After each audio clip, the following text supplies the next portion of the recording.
Hello दोस्तों, स्वागत है आप सबका स्टडी विद ट्रस्ट में। आज की इस वीडियो में जो हम टॉपिक कवर करेंगे वो हमारा टॉपिक है नेशनल नॉलेज कमीशन (NKC). ये जो टॉपिक आपके बीएड सेकेंड ईयर में आता है, बीएड सेकेंड ईयर में जो आपका पेपर है नॉलेज एंड करिकुलम डेवलपमेंट, उस पेपर में ये एक इम्पॉर्टेंट टॉपिक है।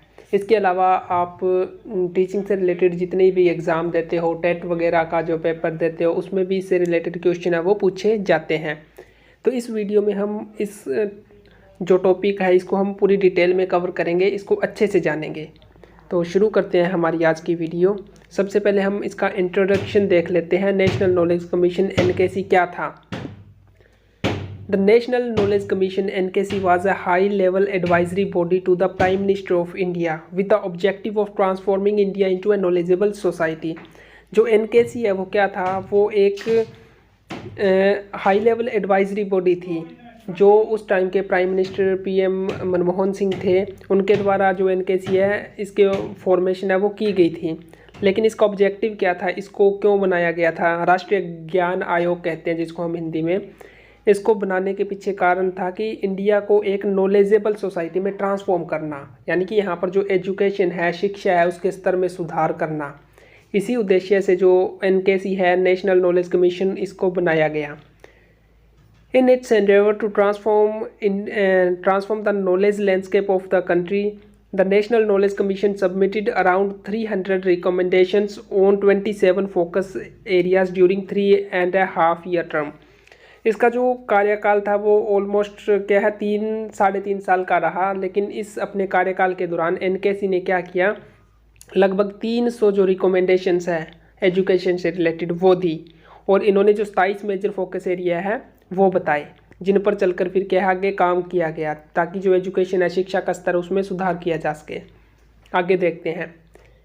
National Knowledge Commission was constituted on 13 June 2005 with the time frame of 3 years from 2 October 2005 to 2 October 2008। अब ये चीज़ इंपॉर्टेंट है, जो NKC है इसको 13 जून 2005 को बनाया गया और इसका जो कार्यकाल है वो 3 साल निर्धारित किया गया, जिसको बाद में थोड़ा सा एक्सटेंड कर दिया था। और इसका जो कार्यकाल था वो 2 अक्टूबर 2005 से लेकर 2 अक्टूबर 2008 तक, यानी कि ये 3 साल इसका कार्यकाल है वो निर्धारित किया गया।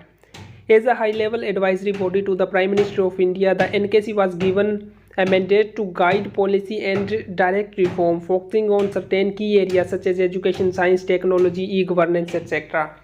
NKC है वो सिर्फ एजुकेशन के लिए काम नहीं कर रहा था, इसके अलावा जो साइंस एंड जो टेक्नोलॉजी है उस एरियाज़ में भी इसको क्या है अपनी रिकमेंडेशंस देनी थी। उस एरिया में भी जहाँ पर सुधार की ज़रूरत है उसको इन्होंने क्या है फाइंड आउट करना था, और वो एरिया क्या है फिर सामने लाने थे ताकि उस पर काम किया जा सके। इसके अलावा जो e-गवर्नेंस है, इसके अलावा और भी काफ़ी एरियाज़ थे जिन पर क्या है NKC ने काम किया। The implementation of NKC's recommendations are currently underway at the central and state levels। इसने जो रिकमेंडेशंस दी थी वो धीरे धीरे कर सेंट्रल और स्टेट लेवल पर फिर क्या है लागू की जा रही हैं। अब यहाँ पर देखो, प्राइम मिनिस्टर जो उस टाइम के थे डॉक्टर मनमोहन सिंह, उन्होंने जो NKC है इसको लेकर क्या कहा था, यानी कि इसको क्यों इसकी ज़रूरत पड़ी, इससे रिलेटेड उन्होंने कुछ बातें कही थे। The time has come to create a second wave of institution building and of excellence in the field of education research and capability building so that we are better prepare for the 21st century. Manmohan Singh ने क्या कहा था उस time भी, अब जो India है ना उसमें ऐसा टाइम आ गया जिसमें हम जो एजुकेशनल इंस्टीट्यूशंस हैं उनको ऐसे बिल्ड करें ताकि वो क्या है हमारे फ्यूचर के लिए क्या है हेल्प कर सके, हमें गाइडेंस दे सके, हमारे लिए क्या है वैल्यूएबल हो, वो जहाँ पर अच्छी एजुकेशन हो, अच्छी रिसर्च हो, ये सारी चीज़ें हो, ताकि हम जो 21st सेंचुरी है उसके लिए बेटर तरीके से प्रिपेयर कर सके, उसके लिए हम क्या अपनी तैयारी बेहतर कर सकें, यानी कि हम जो वर्ल्ड लेवल है उस पर क्या है कम्पीट कर सकें। नेशनल नॉलेज कमीशन, इसका स्ट्रक्चर समझाया गया, ये चीज़ समझना जरूरी है। देखो सबसे पहले क्या है, इसमें PM थे जो इसके टॉप पर थे, क्योंकि PM के अंडर ही ये जो NKC है सारा अपना जो काम है वो कर रहा था। तो इसके बाद जो NKC का स्ट्रक्चर है वो देखो, NKC में कौन कौन थे, एक था चेयरमैन, इसके अलावा इसके क्या है कुछ अलग मेंबर और थे, और सपोर्टिंग स्टाफ था। इसके अलावा प्लानिंग कमीशन और जो मिनिस्ट्रीज और जो सारी स्टेट्स थी वो भी इसका एक पार्ट थी। तो इसके जो सबसे पहले जो चेयरमैन बने थे उस टाइम के, तो वो इसके चेयरमैन थे सैम पित्रोदा। तो ये चीज़ भी आपको याद रखनी है। अगर एग्जाम में ये क्वेश्चन आता है तो ये जो आप डायग्राम है इसको ड्रा कर सकते हो, इसके चेयरमैन है, इनका नाम याद रख लेना। इसके बाद जो इम्पोर्टेंट चीज़ आती है इस क्वेश्चन से रिलेटेड वो है इसके फोकस एरियाज़, यानी कि किन किन एरियाज़ पर जो NKCI ने फोकस किया, अपनी रिकमेंडेशंस सजेस्ट की। इसने मेजर 5 एरिया बताए, 5 फोकस एरिया बताए। इसको हम नॉलेज पेंटागन भी कहते हैं। ये चीज़ देखो आपको इस डायग्राम में भी दिख रहा होगा। सबसे पहले इन्होंने बात की थी एक्सेस टू नॉलेज, नॉलेज का एक्सेस होना जरूरी है। दूसरा इन्होंने फोकस एरिया बताया नॉलेज कंसेप्ट। तीसरा था क्रिएशन ऑफ नॉलेज या नॉलेज क्रिएशन। देन फोर्थ था एप्लीकेशन, और जो फिफ्थ और जो लास्ट फोकस एरिया बताया था वो था डिलीवरी ऑफ सर्विस या सर्विसेज। तो ये 5 फोकस एरिया जो NKC ने सजेस्ट किए थे अपनी रिपोर्ट्स में।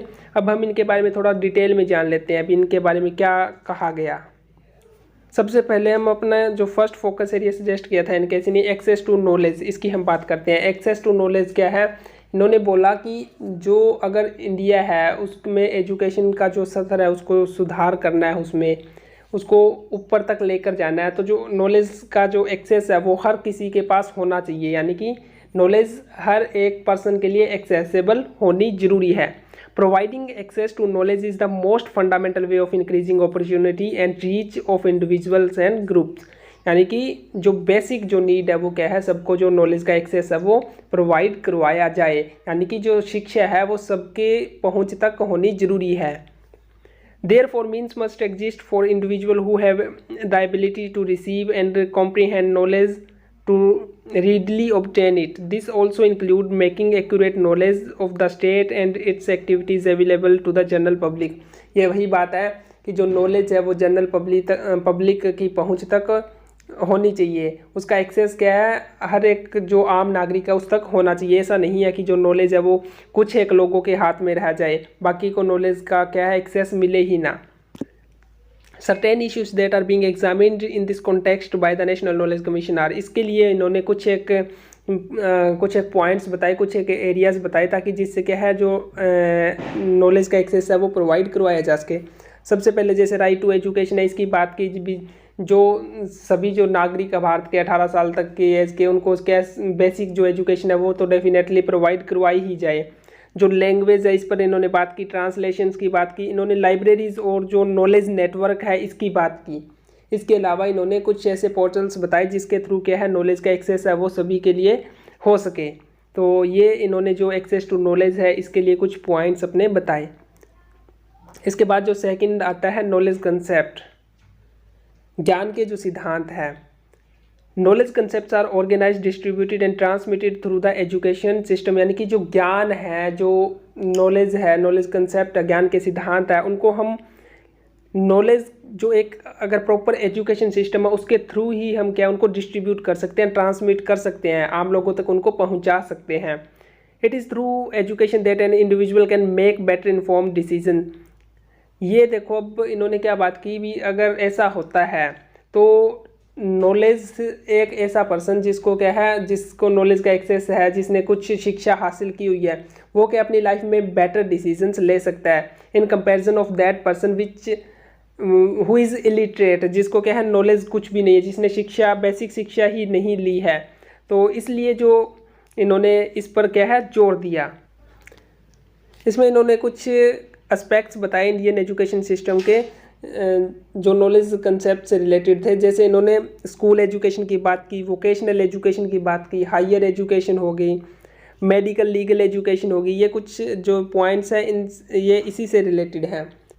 इन्होंने लिटरेसी से रिलेटेड ये टारगेट रखा कि जो 100 मिलियन जो बच्चे हैं उनको क्या है स्कूल तक लाया जाए, उनको क्या है बेसिक जो शिक्षा है वो प्रदान की जाए। इसके अलावा इन्होंने जो एलिमेंट्री स्कूल एजुकेशन है या सेकेंडरी लेवल पर है या हायर एजुकेशन है, इन सभी से रिलेटेड इन्होंने क्या है जो करिकुलम है, एकेडमिक स्टैंडर्ड्स है, इनसे रिलेटेड इन्होंने कुछ रिफॉर्म्स है वो सजेस्ट किए थे। इसी तरीके से इन्होंने जो प्रोफेशनल या वोकेशनल एजुकेशन है उसमें भी कुछ रिफॉर्म्स बताए थे, ताकि जो एजुकेशन है वो सबके लिए क्या है हेल्पफुल हो सके। इसके बाद जो थर्ड आता है क्रिएशन ऑफ नॉलेज। इसमें अब देखो, a nation can develop in two ways, either it learns to use existing resources better or it will discover resources discover new resources, both activities involves creation of knowledge. Creation of knowledge में इन्होंने क्या बात की, सबसे पहले इन्होंने बताया भी अगर हम हमारे नेशन को या किसी भी नेशन को डेवलप करना चाहते हैं तो दो तरीके हैं।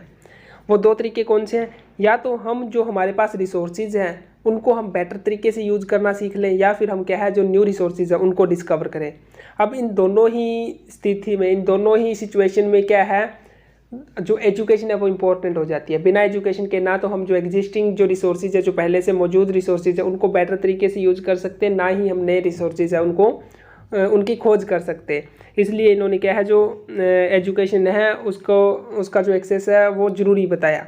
This make it important to consider all activities that lead to the creation of knowledge directly और help in protecting the knowledge that is created.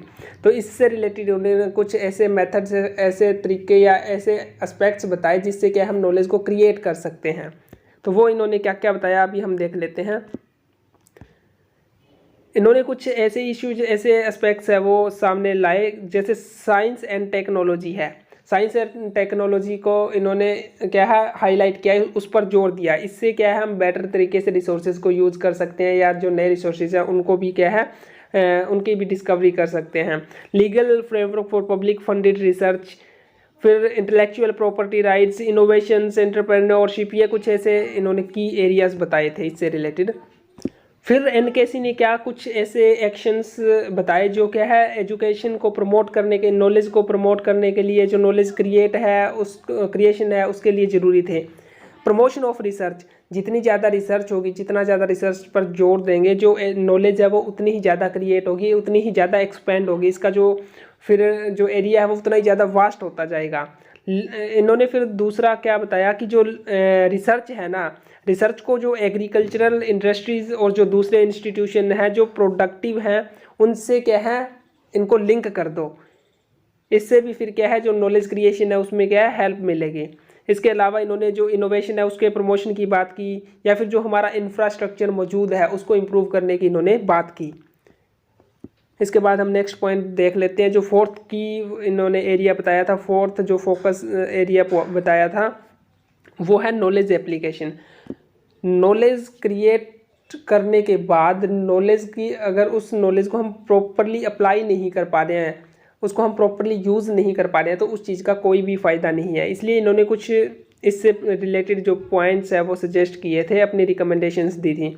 Knowledge can be productively apply to promote technological changes and facilitate reliable and regular flow of information. अब जो knowledge है उसको हम कैसे use कर सकते हैं, उसको कैसे अप्लाई कर सकते हैं। जो नॉलेज है उसको हम जो टेक्नोलॉजिकल जो चेंजेस है, जो टेक्नोलॉजिकल इनोवेशंस है, रिसर्च है, इनको प्रमोट करने में क्या है यूज़ कर सकते हैं। This require significant investment in goal oriented research and development along with the access model that can simplify market transactions and other processes within the industries. ये वही बात है कि इसमें हमारे इसके लिए साथ जो गोल ओरिएंटेड रिसर्च है या डेवलपमेंट है वो भी ज़रूरी है, उसका एक्सेस भी क्या है होना चाहिए। इसके बाद हम आगे देख लेते हैं जो हमारा लास्ट जो फोकस एरिया था, जो नॉलेज पेंटागन में हमने देखा था, knowledge service, delivery of service. इससे रिलेटेड इन्होंने कुछ एक बातें की, कुछ एक पॉइंट सजेस्ट किए भी। जो नॉलेज है उससे क्या है मतलब उसकी प्रॉपर एक तरीके से सर्विसेज है वो प्रोवाइड करवाई जानी चाहिए। इससे रिलेटेड इन्होंने क्या है जैसे ई गवर्नेंस पर फोकस किया, या कुछ ऐसे ही कुछ और पॉइंट सजेस्ट किए जिससे क्या है जो नॉलेज के थ्रू क्या है जो अच्छी सर्विसेज है वो क्या है लोगों तक पहुंचाई जा सके। तो ये कुछ एनकेसी जो नेशनल नॉलेज कमीशन है उसके फोकस एरिया थे, जो इन्होंने 5 फोकस एरिया बताए थे। इसके अलावा जो इन्होंने मैनेजमेंट ऑफ एजुकेशन से रिलेटेड काफ़ी सारी बातें की है, उसमें इन्होंने बहुत सारी रिकमेंडेशंस दी है, स्कूल एजुकेशन को लेकर दिया है, हायर एजुकेशन को लेकर दिया है। तो वो सारी की सारी हम नेक्स्ट वीडियो में कवर करेंगे, उसका एक अलग से क्वेश्चन बनता है। इसमें हमें मेन जो इन्होंने 5 जो फोकस एरियाज़ बताए थे और इसका जो स्ट्रक्चर है उससे रिलेटेड ही हमें इसमें लिखना होता है।